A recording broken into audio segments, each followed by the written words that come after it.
Rasulullah bukan hanya bisa menyatukan penduduk Madinah ini jamaah, tapi juga dengan yang datang tuh muhajirin tuh, wah luar biasa itu ya. Nabi bukan hanya menyatukan penduduk Madinah, tapi juga dengan muhajirin yang datang, yang nggak dikenal oleh mereka sebelumnya, tapi diikat dalam ikatan ukhuwah Islamiyah.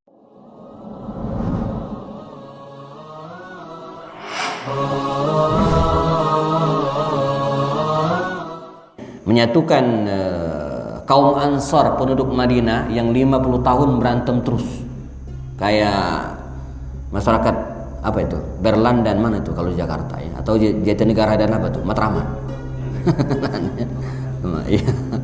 Ya.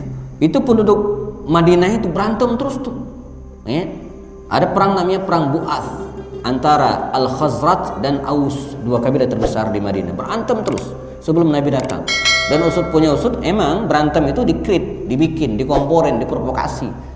Siapa? Oleh penjajah mereka ya, Yahudi. Sengaja dipelihara, kan gampang tuh untuk menjajah suatu wilayah, pecah belah, adu domba, maka mereka nggak akan kuat dan gampang dicaplok ya. Kalau mereka nggak berantem, mereka akan kuat dan susah dijajah. Divide et impera bahasa Belandanya ya.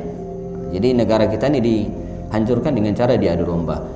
Rasulullah bukan hanya bisa menyatukan penduduk Madinah ini jamaah, tapi juga dengan yang datang tuh muhajirin tuh, wah luar biasa itu ya.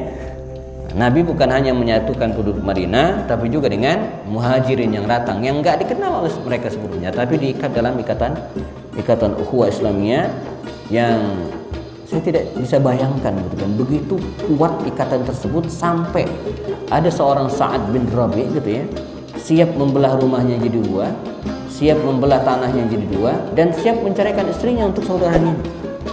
Lu bayang tuh ya, kalau cuma ngasih makan semalam 2 malam sih ya, ini enggak, rumahnya dibagi, bukan dikontrakin. Kalau kita dikontrakin ya, ini dibagi 2 ya, atau atas bawah ya. Saya punya lahan gitu ya, saya bagi 2, separuh untuk Anda, separuh untuk saya. Itu sampai tingkatan ukhuwah seperti itu gitu ya. Yang ketiga yang dilakukan oleh Rasul adalah, kita percepat saja, membuat konstitusi ya, undang-undang. Itu harus ada, mesti ada kesepakatan tertulis. Nabi datang ya, di tengah komunitas masyarakat yang terdiri dari berbagai latar belakang gitu ya, dengan berbagai kepentingan baik politik, kekuasaan ataupun ekonomi. Itu mesti ada klausul-klausul yang sepakati agar tidak ribut, yang melanggar dihukum ya. Maka dibikinlah oleh Rasulullah, digagas oleh beliau, maka terbitlah ya undang-undang yang dikenal dengan Mitsaqul Madinah, Piagam Madinah. Sampai sekarang masih ada tuh, nggak pernah direvisi kayak Undang-Undang 45 ya. Sampai sekarang Piagam Madinah yang digagas oleh Rasul itu sampai sekarang masih ada. Jamaah silakan rujuk beberapa buku sejarah, antara lain yang paling lengkap adalah buku Sirah Ibnu Hisham, detail. Saya punya bukunya di rumah, mau pakai versi bahasa Arab asli atau sudah terjemah, sudah ada ya. Jadi Nabi membuat undang-undang kesepakatan tuh agar tidak ribut.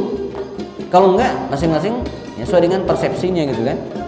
Maka dibuatlah oleh Rasul, di antara spiritnya apa?